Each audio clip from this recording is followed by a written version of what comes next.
হঠাৎ তৌফিককে দেওয়া অনেক দিন ধরে পড়ে থাকা নষ্ট পুকুর থেকে এগিয়ে আসলো অদ্ভুত সুন্দর এক রঙিন বিশাল বড় মাছ। তৌফিক এসব দেখে থমকে গেল আর মনে মনে ভাবতে লাগলো, এই পুকুরে এত বড় মাছ কোথা থেকে এলো? এই পুকুরে মাছ তো দূরের কথা, একটা ব্যাঙও তো ছিল না আমাদের জানা মতে।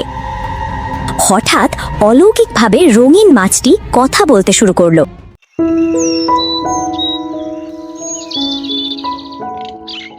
ভবানীপুর নামে এক ছোট্ট গায়ে থাকতো বাবাহারা 3 যমজ ভাই। বড় ভাই রফিক, মেজ ভাই শফিক, ছোট ভাই তৌফিক।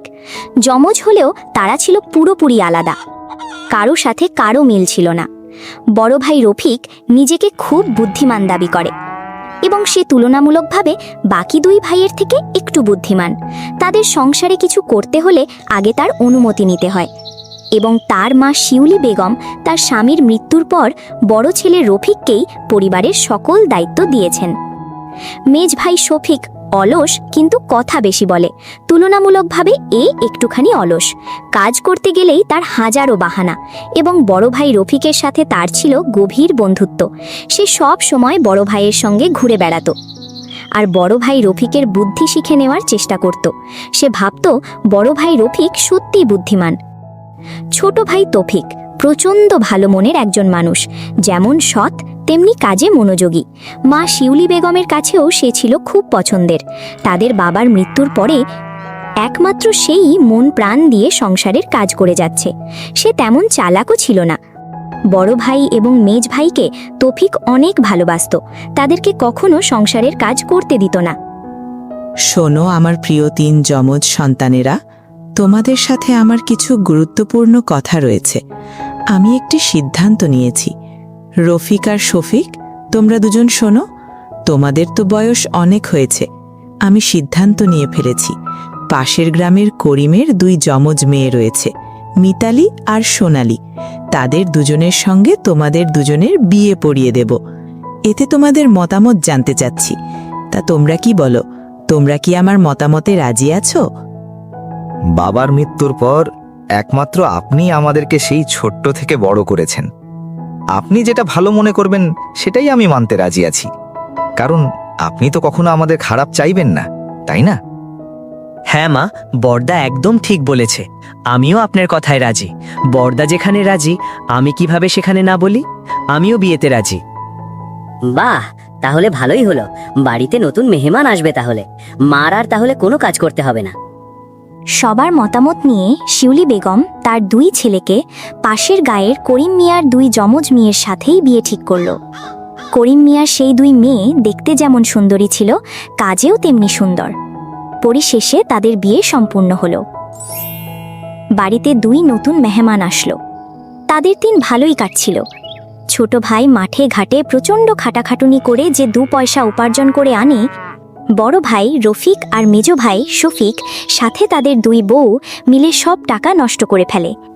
এভাবে আরও কিছুদিন যাওয়ার পর হঠাৎ একদিন সকালবেলায়, কই গো, বড়দা আর মেজদা কোথায় তোমরা?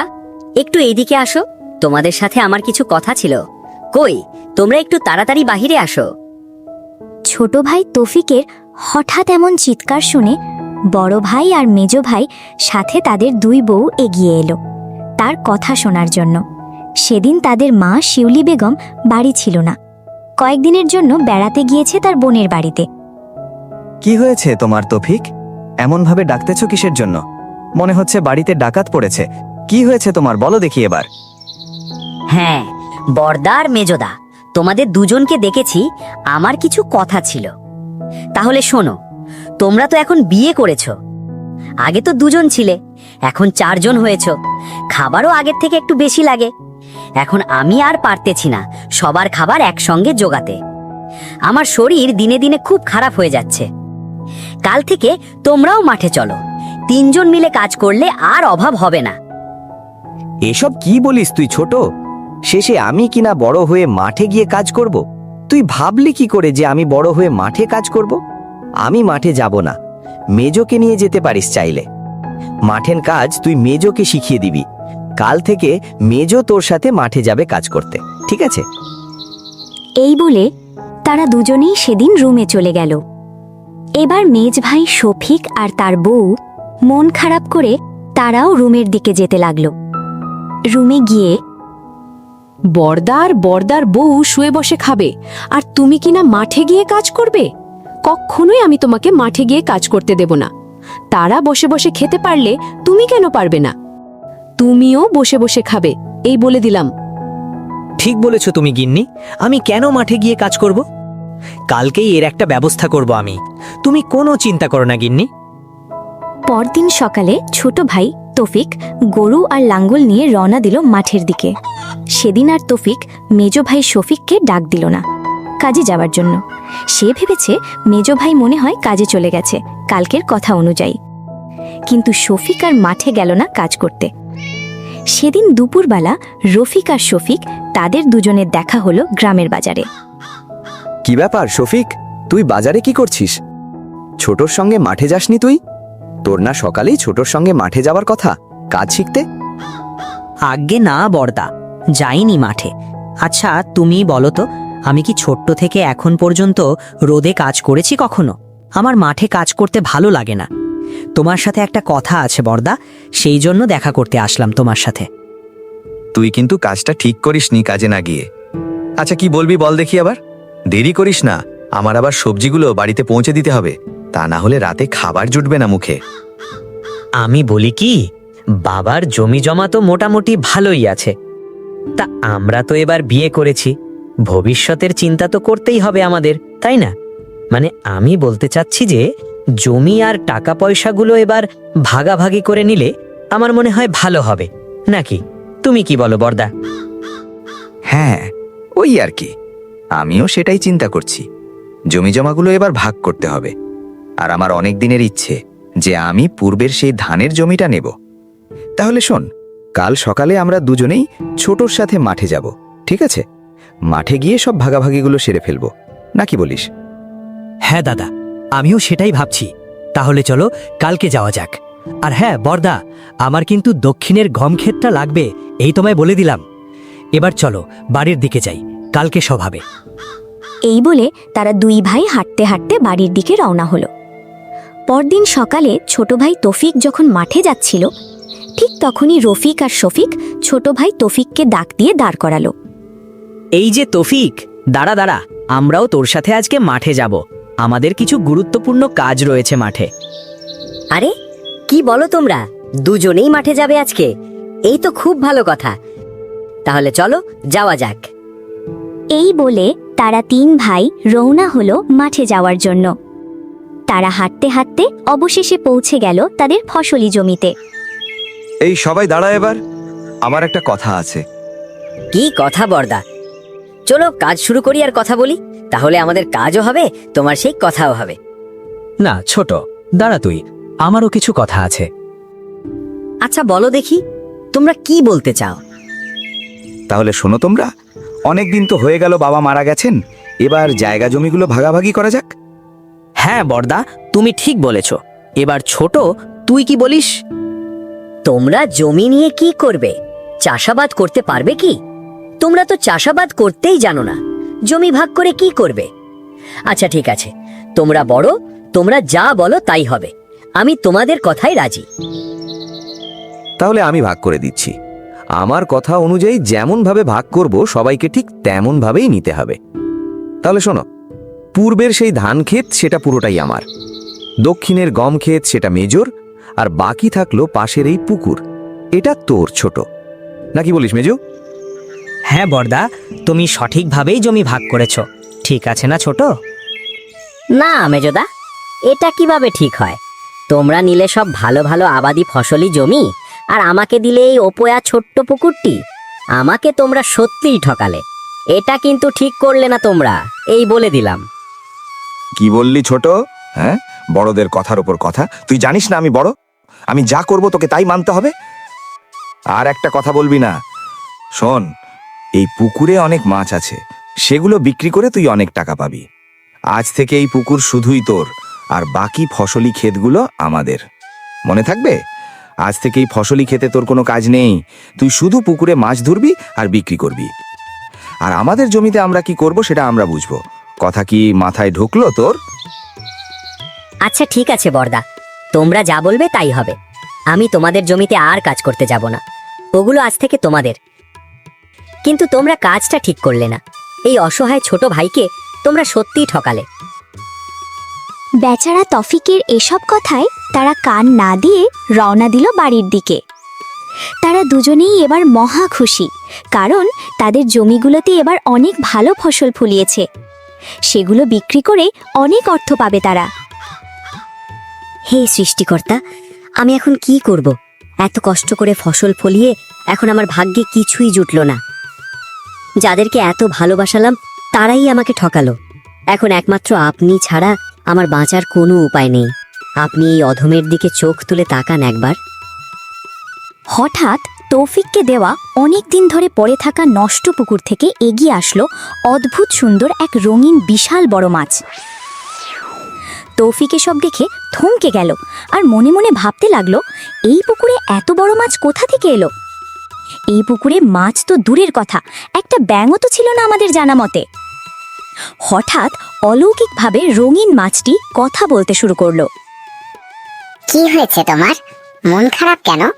আর এখানে একা একা দাঁড়িয়ে আছো কিসের জন্য? কিসের দুঃখ তোমার? আজ্ঞে আমি তৌফিক। আশেপাশে এই জমি আর এই পুকুরটা আমাদের 3 ভাইয়ের।